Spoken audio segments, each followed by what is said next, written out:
ఇంకో ఆశ్చర్యకరమైన విషయం ఏమిటో తెలుసా? ఈ ముగ్గురి మీద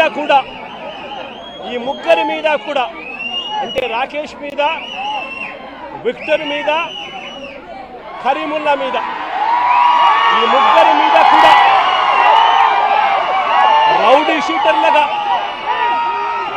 షీటర్లుగా ఎప్పుడు రౌడీ షీటర్లుగా వీళ్ళని నమోదు చేశారో తెలుసా?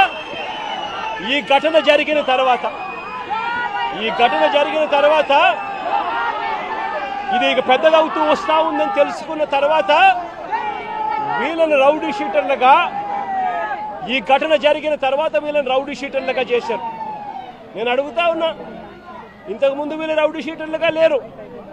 రౌడీ షీటర్లుగా వీళ్ళ మీద నమోదైంది, వీళ్ళని నమోదు చేసింది ఈ ఘటన జరిగిన తర్వాత.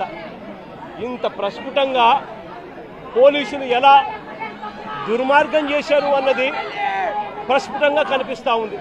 వీళ్ళ మీద కేసులున్నాయని నేను అడుగుతా ఉన్నా. ఇదే చంద్రబాబు నాయుడు మీద 24 కేసులున్నాయి. మరి చంద్రబాబు నాయుడు మీద 24 కేసులున్నాయని చెప్పి చంద్రబాబు నాయుడు గారిని నడు రోడ్డు మీదకి తీసుకొని వచ్చి తన్నడం ధర్మమే అవుతుందా అని అడుగుతా ఉన్నా. చంద్రబాబు నాయుడు మీద కూడా 24 కేసులున్నాయి. ఆయనను కూడా రోడ్డు మీదకి తీసుకొని వచ్చి తంతే ధర్మమేనా అది?